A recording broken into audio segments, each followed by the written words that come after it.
Welcome back to the List of channel, where we dissect the legends and uncover the often unbelievable truths behind the icons. Music is the soundtrack to our lives. We hear certain songs and assign them meaning, usually some grand narrative of love, revolution, or heartbreak. But sometimes, when you pull back the curtain on these towering masterpieces, you discover their origin story is less epic poem and more bizarre accident, bureaucratic spat, or just plain old stalking. Today, we're diving into 8 iconic songs whose origins are far more shocking and sometimes much funnier than the legends they created. 8. I Will Always Love You. Dolly Parton.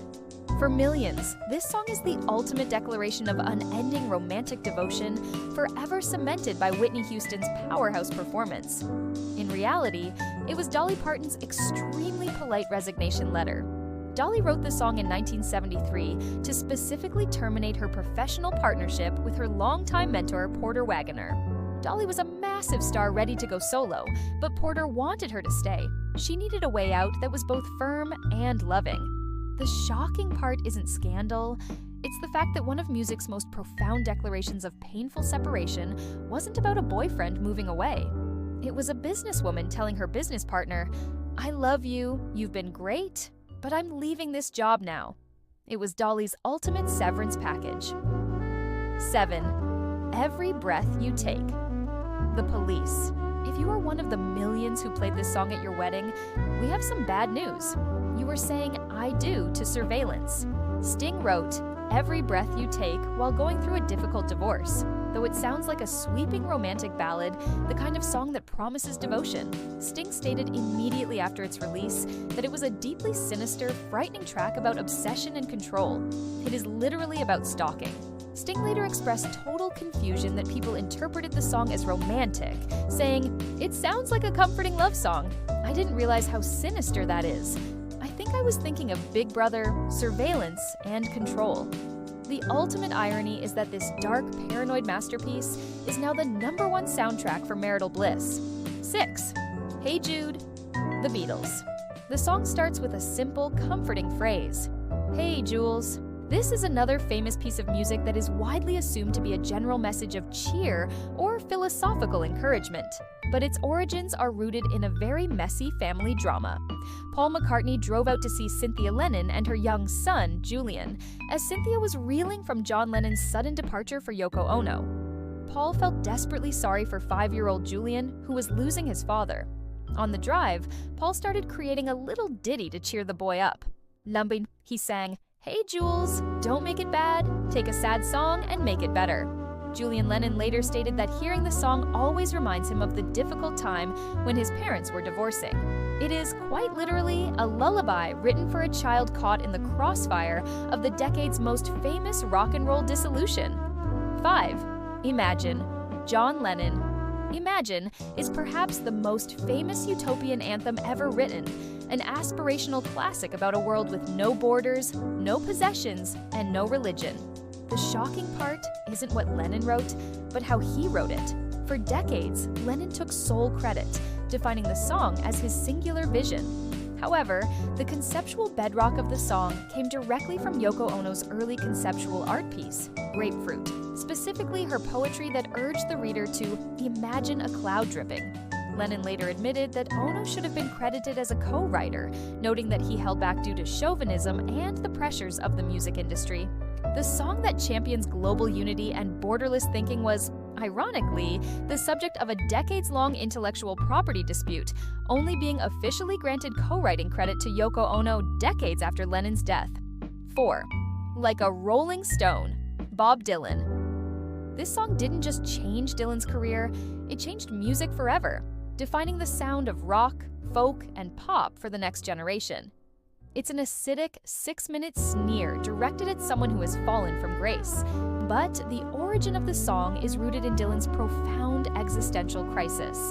In 1964, Dylan was burnt out, ready to quit music, and felt he had achieved nothing.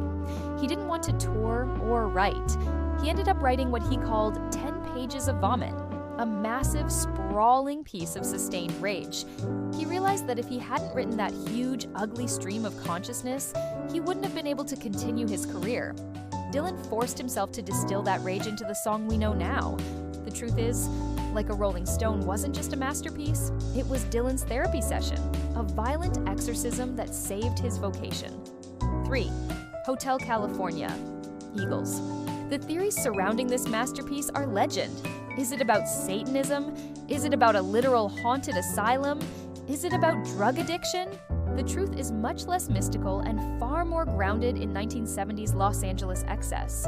The famous line, "You can check out anytime you like, but you can never leave," is not about a literal demonic contract. It's a metaphor for the pervasive, destructive hedonism of the California music industry. The hotel is the music industry itself, a beautiful, tempting cage. Don Henley stated the song was about the downside of the American dream, the dark underbelly of paradise. While they were heavily influenced by cocaine use during the writing process, the ultimate shocking origin is that the metaphorical place everyone searched for was simply the corrupt, endlessly cyclical pressure of fame. 2. Billie Jean, Michael Jackson. This is a globally recognized song about an unwanted child and a paternity denial. Michael Jackson claimed the title character was a generalized stand-in for the groupie culture, but the real story is much darker and highly specific. In the early 1980s, Michael Jackson was dealing with an extremely intense female stalker who alleged he was the father of her twin babies.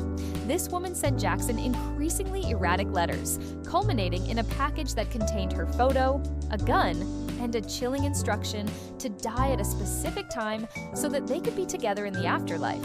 This paranoia and trauma directly fueled the lyrics, particularly the feeling of being hunted and falsely accused. The song isn't just about fame's downside, it's a direct response to a terrifying real-life threat that severely impacted Jackson's mental health. 1. Smells Like Teen Spirit, Nirvana. Often hailed as the anthem of a generation, the rallying cry for rebellion and alienation, the truth behind the song's legendary title is remarkably mundane and hilariously accidental.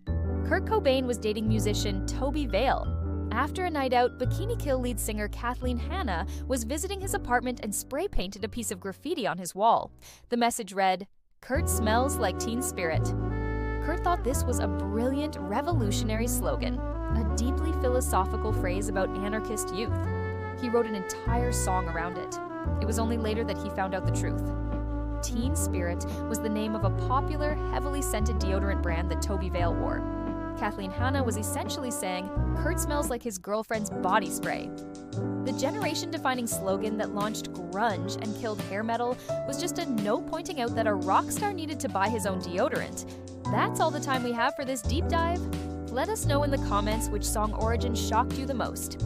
If you enjoyed peeling back the layers on these hidden histories, make sure you hit that like button, subscribe to the List Of channel, and ring that notification bell so you don't miss our next shocking revelation. We'll see you soon.